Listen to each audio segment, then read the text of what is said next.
Hi, it's Pastor George, your pastor of stewardship. Welcome to Dollars and Cents. We're going over the 4 stages of financial growth. We've already covered spending control. We've already learned how to get out of debt. Now we're doing savesting. Wait a minute, is that a word? It's saving and investing. You see, we used to always say to people, hey, save your money. But right now with the banks, it doesn't do really any good to just save the money. They don't pay any interest. You know, if you at 0.05% interest, if you put $100,000 in the bank, they'd only give you $50 at the end of the year. That's not even enough to fill up your tank with gas. So you want to get more of thy own interest. So we want to learn how to save and invest at the exact same time. In the Bible, there's a parable. In Matthew 25, verse 14 through 30, it tells a story about a man going on a journey, and he entrusts his 3 servants. With one, he gives 5 talents. To another, he gives 2. And to the last servant, he gives 1 based on their ability. Based on their ability. The one with 5 talents went out and doubled it to 10. And he said, well done, thy good and faithful servant. And the one with 2 went out and doubled it. And then he said the same thing.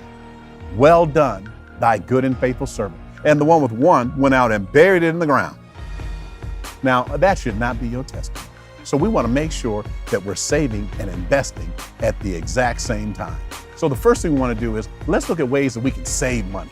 So I divided out in my book, and by the way, this book's called Wealth Cycle, but also a lot of information is available for free at our website at faithfulcentral.com. You can also go to georgebthompson.com, my website. I give away a couple chapters, but also you can get the book. The book has a wealth of information that can help you walk down the path of financial success. So I divided into 3 areas: low-hanging fruit, extra effort, and mindset, or ways of saving money.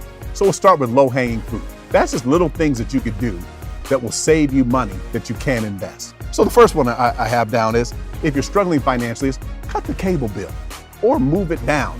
You know, right now you can go home and you might have 800 channels. You might want to just go down to a level to which you can afford and take that extra money and save it.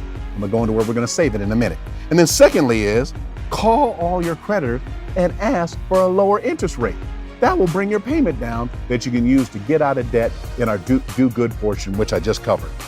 Next is, this is very important, get a prosperity jar. I said it, prosperity jar. Go out and get a jar and just start putting change in it. You start putting in money that you would have spent on something else, whether it was cable, whether it was worshiping vending machines. You know people that worship vending machines? You know, right? Put your money in and then bow down. Yeah, you got to stop that.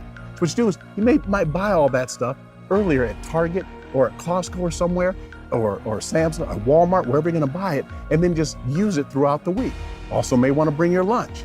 And you see that, how I brought those companies? Later on, we talk about investing. Those might be, again, not giving buy and sell recommendations, but where you shop and where you spend. You also want to look at how you would own those companies. But that's low-hanging fruit, is just to do that. Then there's some things you can do that are just called extra effort, where you just make a little bit of a change, and then you can look at how you would save money. Also, one is get a second job. We call it a debt job. If you like going out and shopping at certain places all the time, why don't you get a job there? That way you can spend the time roaming the aisles and get paid. The second thing you can do is this: go on a game show for extra cash. I always watch the show. I was watching Family Feud the other day, and I knew 80% of the questions. All I gotta do is find 4 other family members. If you wanna be one of my family members, let me know. We can be on that show. Oh, I shouldn't say this one. Avoid dating people with no money. I didn't say don't pray for them, but in other words, if you're always paying for everything, maybe you need to change that relationship. Amen. Then we have mindset, where you just change your mindset about what you're doing. First of all is credit cards. We want to stop using them. So that way you don't have to pay the interest rates in doing that. If you want to learn how to get out of debt, I covered portions of that in the previous video, Do Good. Then also, avoid taking advice from people more messed up than you are. We keep hearing people say, someone said, I heard this was a good thing. We should lease that, we should do that. But then is that person a good financial person? Is that a great business person? So don't do that. And then also, this is one my mother gave me this advice. Take care of what you already have. As you walk through those, that's a ways that you can save. In my book, I list over 100 ways of using extra effort and then also low-hanging fruit and changing your mindset to help you be able to save. And then the next portion is after you save it, you got to learn how to invest it. There's something called stock. That's ownership in a company. you can own a stock, and then you can just look at the different things you buy on a daily basis. You want more information about that, we can give you more information about that, but you can own stock. Second thing is you can own bonds. That's where you're lending some of your money and they're paying you thy interest. They'll give you your principal back at a certain time with your interest. And then the third thing that you can also do is you can buy real estate. You can own a home. You can also own your car, but you want to work on owning things that are appreciated. So those typically are stocks, bonds, and real estate. So you want to learn that. And there's also something called mutual funds where you pool money together in order to buy investments. That's a little more advanced. And then also we have classes on that. So if you like more information, make sure you contact us at the website. But that's how you save and invest. We call it Savesting. This is Pastor George, your pastor of stewardship. Thank you for tuning in to Dollars and Cents.